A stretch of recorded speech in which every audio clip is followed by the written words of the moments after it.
Assalamualaikum warahmatullahi wabarakatuh. Sahabat perisai mukmin, sedekah atau shodaqoh adalah pemberian seorang muslim kepada orang lain secara ikhlas tanpa dibatasi oleh waktu dan jumlah tertentu. Sedekah tidak hanya berarti mengeluarkan atau menyumbangkan harta, namun mencakup segala amal atau perbuatan baik. Dalam kegiatan bersedekah, ada upaya untuk mencari keridhaan Allah, yakni mengundang pahala serta kebaikan bagi pelaksanaannya. Hukum sedekah dalam Islam ialah sunnah atau dianjurkan. Apabila dikerjakan akan mendatangkan pahala dan kebaikan. Apabila ditinggalkan juga tidak mendatangkan dosa. Namun, sedekah dapat berubah hukumnya menjadi wajib jika seorang muslim telah mampu dan berkecukupan berjumpa dengan orang lain yang kekurangan. Hadis sedekah yang paling utama diriwayatkan Abu Hurairah radhiyallahu anha. Rasulullah shallallahu alaihi wasallam bersabda yang artinya, setiap ruas tulang manusia harus disedekahi setiap hari di saat terbitnya matahari. Berbuat adil terhadap dua orang mendamaikan adalah sedekah. Menolong seseorang naik kendaraannya, membimbingnya, dan mengangkat barang bawaannya adalah sedekah. Ucapan yang baik adalah sedekah. Berkata yang baik juga termasuk sedekah. Begitu pula setiap langkah berjalan untuk menunaikan sholat adalah sedekah. Serta menyingkirkan suatu rintangan dari jalan adalah sedekah. Allah Subhanahu wa Ta'ala yang Maha Pengasih juga Maha Pemurah. Dia tidak akan membiarkan hambanya menjadi miskin. Kita jangan khawatir, karena Allah pasti akan menggantinya, baik itu harta maupun usaha. Yakinlah bahwa Allah Subhanahu wa Ta'ala pasti akan menggantinya dengan hal yang jauh lebih baik. Kita harus menepis rasa khawatir itu, bahwa Allah Subhanahu wa Ta'ala pasti ganti dengan yang lebih baik. Segala hal yang diniatkan untuk berinfak di jalan Allah, maka akan disiapkan ganti yang lebih baik oleh Allah Subhanahu wa Ta'ala. Karenanya, tidak akan jatuh miskin orang yang dermawan. Tidak akan berkurang harta seorang hamba yang gemar berinfak dan bersedekah. Sebaliknya sahabat perisai mukmin, dengan berinfak, Allah akan tambahkan kelapangan rezeki dan keberkahan harta. Keutamaan infak dan sedekah juga secara langsung dan jelas disebutkan di dalam Al-Quran. Ia akan menjadi sebab bertambahnya harta dan lapangnya rezeki. Allah Subhanahu wa Ta'ala berfirman, siapakah yang mau memberi pinjaman kepada Allah, pinjaman yang baik menafkahkan hartanya di jalan Allah, maka Allah akan melipat gandakan pembayaran kepadanya dengan lipat ganda yang banyak. Dan Allah menyempitkan dan melapangkan rezeki dan kepadanya lah kamu dikembalikan. Quran Surat Al-Baqarah ayat 245. Sahabat perisai mukmin, dengan berinfak, maka Allah akan melipat gandakan pahala dan balasan untuknya satu kebaikan menjadi 10 bahkan sampai 700 kali lipatnya, dan bahkan sampai jumlah tak terbatas. Ini sesuai kondisi orang berinfak, niat dan kebutuhannya. Dikutip dari tafsir Al-Sadi. Allah tak akan ingkar janji. Allah tidak akan pernah mengingkari janjinya. Maka ketika Allah berfirman dalam Al-Quran bahwa Dia akan melipat gandakan harta yang dikeluarkan oleh seseorang untuk perjuangan di jalannya, maka pasti Allah akan tepati janjinya. Bahkan Allah akan memberikan lebih dari apa yang telah Dia janjikan, sebab Allah lah Rabb yang Maha Pengasih. Apa yang telah Allah janjikan pasti akan terjadi, dan tidak akan mungkin bisa kita tolak. Baik itu janji yang ditujukan kepada orang-orang yang beriman, maupun pada orang-orang kafir. Allah berfirman, sesungguhnya apa yang dijanjikan kepadamu pasti datang, dan kamu sekali-kali tidak sanggup menolaknya. Quran Surat Al-An'am ayat 134. Sebagai bukti nyata, mari perhatikan sekeliling kita. Pernahkah kita jumpai orang-orang yang rajin bersedekah, misalnya, atau orang-orang yang senang menyantuni anak yatim, mengulurkan tangannya untuk membantu fakir miskin, lalu dilanda kemiskinan, keluarganya berantakan, usahanya bangkrut? Pernahkah kita temui orang-orang berhati mulia yang tak segan-segan mengorbankan pikiran, harta, tenaga dan jiwanya untuk berjuang di jalan Allah, kemudian hidup mereka menderita? Tentu saja jawabannya tidak. Itulah setitik bukti kekuasaan Allah. Sebab, Allah telah menjanjikan kebaikan bagi mereka yang peduli kepada sesama, peduli kepada anak yatim, dan berempati kepada mereka. Itulah janji Allah, dan sekali-kali Allah tidak akan menyalahi janjinya. Maka dari itu, jangan sekali-kali kita khawatir, Allah Subhanahu wa Ta'ala pasti ganti dengan yang lebih baik. Senantiasa kita belanjakan harta dan apapun yang kita miliki saat ini di jalannya, agar kelak menjadi pemberat timbangan amal soleh kita. Karena sejatinya harta yang abadi adalah harta yang kita belanjakan di jalannya. Berikut ini 11 keutamaan bersedekah yang dapat membuatmu bahagia. Pertama, pasti diganti dan dibalas oleh Allah Subhanahu wa Ta'ala. Ketika kita bersedekah pasti akan diganti dan dibalas oleh Allah Subhanahu wa Ta'ala. Allah akan mengganti sedekah itu segera di dunia. Dan Allah akan memberikan balasan dan ganjaran di akhirat kelak. Sebagaimana dalam Al-Quran, dan barang apa saja yang kamu nafkahkan, maka Allah akan menggantinya dan Dialah pemberi rezeki yang sebaik-baiknya. Quran Surat Saba ayat 39. Kedua, akan dilipat gandakan, tak sekedar diganti, tak sekedar dibalas. Allah Subhanahu wa Ta'ala juga akan melipat gandakan balasan sedekah hingga 700 kali lipat. Sebagaimana firman-Nya, perumpamaan nafkah yang dikeluarkan oleh orang-orang yang menafkahkan hartanya di jalan Allah adalah serupa dengan sebutir benih yang menumbuhkan 7 bulir. Pada tiap-tiap bulir 100 biji. Allah melipat gandakan ganjaran bagi siapa yang Dia kehendaki. Dan Allah Maha Luas karunia-Nya lagi Maha Mengetahui. Quran Surat Al-Baqarah ayat 261. Ketiga, diberkahi Allah Subhanahu wa Ta'ala. Keutamaan sedekah yang ketiga, Allah akan memberkahi dan menyuburkannya. Orang yang gemar bersedekah, hartanya akan barokah, yakni menambah kebaikannya, menambah ketaatannya kepada Allah Subhanahu wa Ta'ala. Allah memusnahkan riba dan menyuburkan sedekah. Quran Surat Al-Baqarah ayat 276. Keempat, didoakan para malaikat. Orang yang bersedekah didoakan para malaikat agar sedekahnya diganti oleh Allah Subhanahu wa Ta'ala. Sedangkan orang yang tidak mau bersedekah didoakan malaikat agar mendapat kerugian. Dan sungguh doa malaikat akan dikabulkan Allah sebab malaikat tak pernah bermaksiat kepadanya. Sebagaimana dalam hadis Rasulullah Shallallahu Alaihi Wasallam bersabda, tidaklah ada suatu hari pun di mana hamba-hamba Allah masuk pada waktu pagi harinya, kecuali ada 2 malaikat yang turun. Maka salah satu di antara mereka berdoa, "Ya Allah, berikanlah ganti kepada orang-orang yang berinfak." Dan malaikat yang lainnya berdoa, "Ya Allah, berikanlah kerugian kepada orang-orang yang menahan hartanya." Hadis riwayat Bukhari dan Muslim. Kelima, memperlancar rezeki. Orang yang gemar bersedekah, rezekinya akan dilancarkan Allah. Sebaliknya, orang yang menahan harta tanpa mau bersedekah, Allah akan menahan rezeki orang tersebut. Ini adalah keutamaan sedekah yang kelima. Rasulullah Shallallahu Alaihi Wasallam bersabda, "Janganlah engkau menyimpan harta tanpa mensedekahkannya. Jika tidak, maka Allah akan menahan rizki untukmu." Hadis riwayat Bukhari. Keenam, tidak mengurangi harta. Terkadang, orang enggan bersedekah karena khawatir hartanya berkurang. Khawatir menjadi miskin. Ini adalah matematika manusia yang tidak sama dengan matematika Allah. Rasulullah Shallallahu Alaihi Wasallam berjanji bahwa sedekah tidak akan mengurangi harta dan Rasulullah tidak pernah ingkar janji. Sebagaimana dalam hadis Rasulullah Shallallahu Alaihi Wasallam bersabda, sedekah tidak mengurangi harta. Hadis riwayat Muslim nomor 2588. Para sahabat telah menjadi saksi nyata atas kebenaran hadits ini. Umar bin Khattab radhiyallahu anhu pernah menyedekahkan separuh hartanya menjelang perang Tabuk. Bahkan Abu Bakar As-Siddiq radhiyallahu anhu menyedekahkan seluruh hartanya. Namun keduanya tidak jatuh miskin. Justru kemudian hartanya bertambah bal yazdad.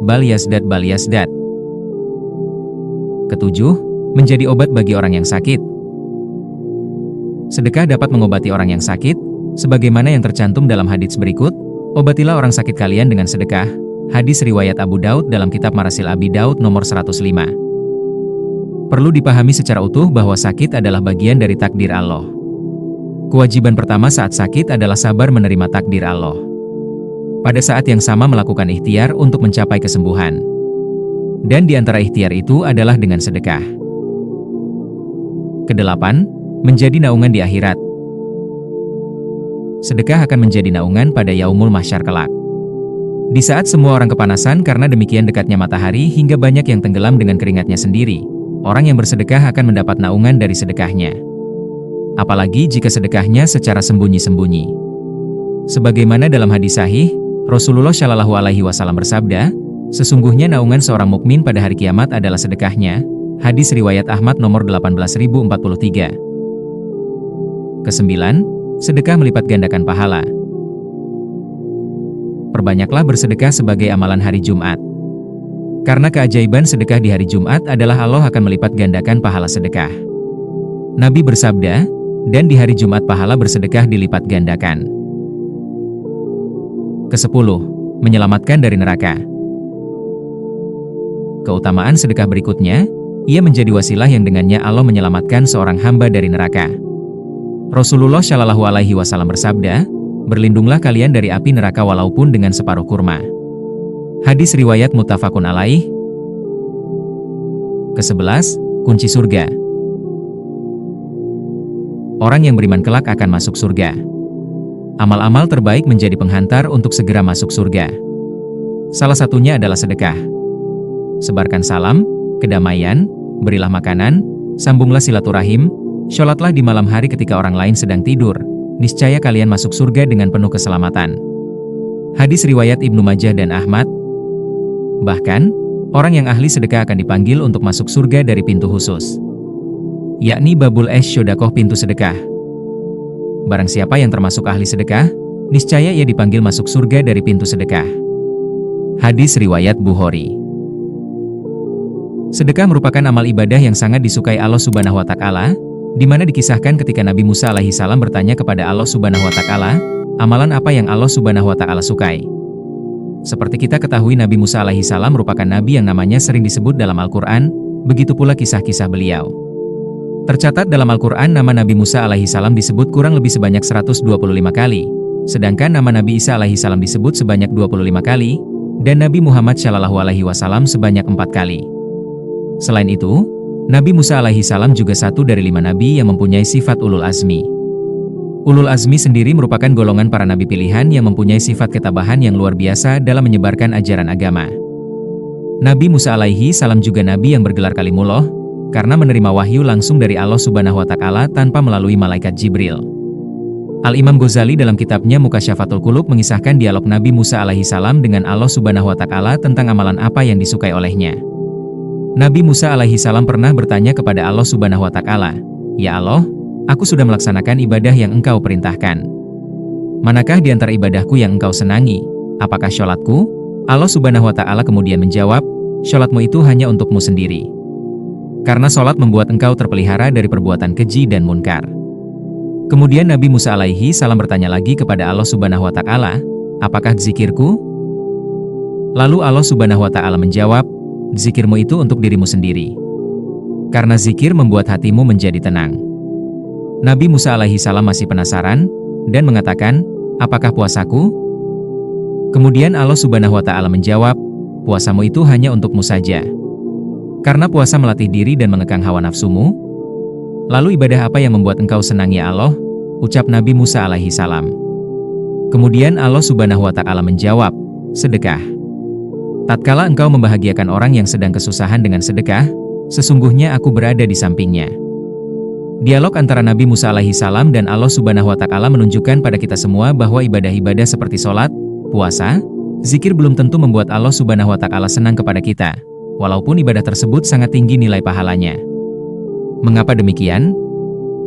Karena ibadah-ibadah tersebut hanya berdampak kepada diri manusia sendiri, tidak berdampak kepada orang lain. Sedangkan sedekah merupakan ibadah atau amal perbuatan yang bukan hanya berpahala tinggi bagi diri sendiri, tetapi juga dapat membuat bahagia orang lain yang sedang kesulitan dan membutuhkan uluran tangan dari kita. Amal perbuatan seperti inilah yang disenangi oleh Allah Subhanahu wa Ta'ala. Bahkan Abdul Aziz bin Umair pernah berkata, "Sholat hanya mengantarkanmu sampai setengah perjalanan surga.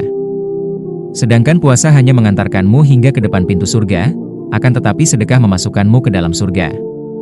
Seseorang yang hanya tekun sholat dan puasa, akan tetapi tidak mau bersedekah, maka dia belum memenuhi syarat untuk masuk surga, karena orang-orang seperti ini hanya layak berada di pintu surga saja. Maka adanya sedekah menjadi penyempurna amal ibadah seseorang untuk mengantarkannya masuk ke surga. Para ulama besar Islam juga sering mengingatkan akan pentingnya sedekah. Karena bila seseorang hanya sibuk dengan ibadah ritual saja, seperti sholat, zikir, puasa, haji, dan lainnya, maka jangan merasa puas bahwa telah menjadi dekat dengan Allah Subhanahu wa Ta'ala, dan Allah Subhanahu wa Ta'ala senang dengan kita. Karena ibadah tersebut belum sepenuhnya sebagai upaya untuk mencintai Allah Subhanahu wa Ta'ala. Sedekah adalah jalan ibadah mengurangi harta yang dijanjikan akan mendapatkan balasan berkali-kali lipat oleh Allah. Secara matematis, ketika bersedekah maka jumlah harta akan berkurang. Akan tetapi, keajaiban sedekah yang menakjubkan justru akan mengganti lebih banyak. Perlu digarisbawahi bahwa pengganti tersebut tidak selalu berupa harta, bisa juga kesehatan, rasa aman, dan kebahagiaan. Kisah keajaiban bersedekah. Salah satu bukti keajaiban dari sedekah yang menakjubkan adalah seorang wanita bernama Ummu Rifki yang mensedekahkan 5 gram emas yang dimilikinya. Kisah ini dimuat di halaman ke-209 sampai 212 dari buku Dahsyatnya Sedekah karya tim program pembibitan penghafal Al-Quran Darul Quran. Usai mengikuti kajian Ustadz Yusuf Mansur, Ummu Rifki bertanya kepada rekan pengajiannya tentang apa yang akan disedekahkan oleh temannya itu. Temannya menjawab bahwa ia memiliki beberapa ratus ribu uang dan akan disedekahkan. Ummu Rifki kebingungan apa yang akan disedekahkan karena hanya membawa uang beberapa puluh ribu saja. Kemudian Ummu Rifki teringat bahwa 2 hari lalu baru saja membeli gelang emas seberat 5 gram dari hasil kerjanya. Bimbang, Ummu Rifki masih merasa berat untuk melepaskan gelang tersebut. Lantas ia berdoa, "Ya Allah, dulu aku lahir tidak membawa apa-apa dan ketika aku meninggal tidak akan membawa apa-apa." Ia meyakini keajaiban sedekah yang menakjubkan pasti terjadi sesuai janjinya. Dengan mantap disertai ucapan bismillah, Ummu Rifki bangkit dari duduknya dan melepaskan gelang emas tersebut untuk disedekahkan bersama handphone, uang, jam tangan, dan perhiasan lain yang telah lebih dulu terkumpul dari para jamaah. "Ya Allah, aku memohon kepada Engkau semoga aku dapat mengirim saudara-saudaraku berangkat umroh," sambung doanya. Setelah beberapa minggu, Ummu Rifki sudah melupakan masalah gelang yang ia sedekahkan. Beberapa waktu kemudian, Ummu Rifki mendapatkan kabar kejutan yang luar biasa dari perusahaan tempatnya bekerja.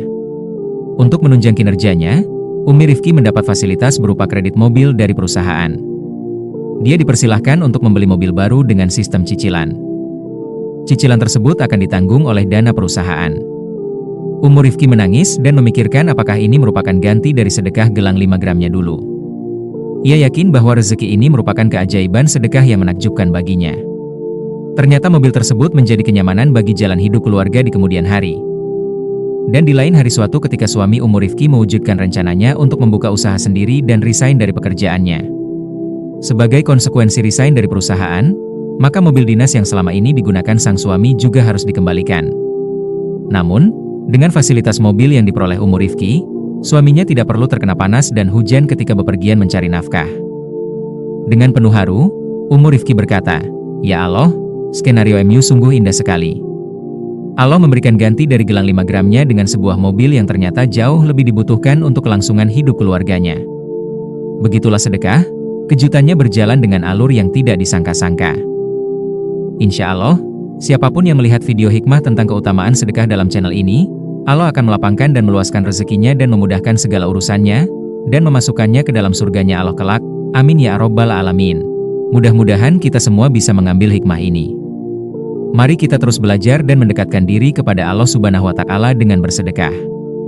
Dan semoga apa yang saya sampaikan ini bermanfaat bagi kita semua.